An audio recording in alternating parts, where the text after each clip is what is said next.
Vous voulez bien de moi, mais vous ne voulez pas d'un homme noir. Vous ne voulez pas de mon histoire comme homme noir. Ce régime racial donc a pénétré toutes les institutions. N'oublions pas encore cette phrase de Césaire. Au bout de cet orgueil racial encouragé, il y a le poison distillé dans les veines de l'Europe et le progrès lent mais sûr de l'ensauvagement de l'Europe. C'est l'Europe qui a été ensauvagée. C'est l'Europe qui a tué, massacré, a mené évidemment la négrophobie qui a installé l'islamophobie. Cette insulte, ce crachat au visage, ce mépris aussi pour toutes les personnes qui ont été déportées, réduites en esclavage et qui s'expriment dans valeurs actuelles. Mais attention, ce fait n'est pas exclusivement celui de l'extrême droite. Ça a été dit avant. Ce qu'il faut regarder, c'est le raciste qui nous sourit. C'est le raciste qui nous dit gentiment « je ne suis pas raciste » et qui pour longtemps l'est dans ses faits.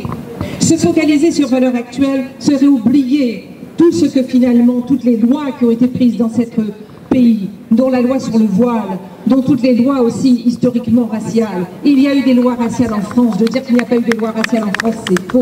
Il y en a eu. Ça l'est aussi pour moi avec la question des réparations. On sait que le mot même de réparation n'est pas autorisé dans ce pays, n'a pas été autorisé dans la loi de 2001. Cette loi sur le séparatisme a été confiée, sa préparation à Marlène Schiappa. Et ce n'est pas un hasard. Il s'agit d'instrumentaliser la question des droits des femmes. Il s'agit effectivement d'utiliser le fémonationalisme, ce féminisme bourgeois, abstrait, universaliste, pour écraser finalement les autres communautés. Pour en fait que les jeunes hommes et les hommes racisés soient stigmatisés. Et elles se vantent déjà d'avoir fait fermer 250 lieux, 250 bars ou des billes de poissons ou autres lieux. Ces lieux, c'est comme ces fantasmes, vous vous souvenez du café à Sevran, où soi-disant les femmes ne pouvaient pas rentrer. Il a fallu un an à TF1 pour reconnaître ce mensonge. Le mensonge est là, il ment tous les jours. Va se fonder sur cela. Et ce gouvernement qui parle des droits des femmes et qui au même moment précarise et vulnérabilise encore plus les femmes racisées n'ont toujours pas gagné. C'est les femmes qui ont été dans l'industrie du soin, les caissières les plus exposées pendant la pandémie. L'autre terrain est celui des réparations. Il n'y a eu aucune réparation jusqu'à aujourd'hui.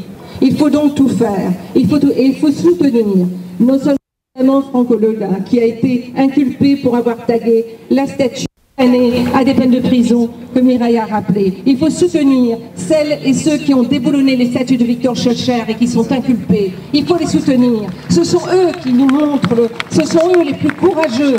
C'est là, en Martinique, le premier déboulonnage de statues a eu lieu le 6 juin avec Colson. Ce sont des jeunes Martiniquais qui ont montré le chemin.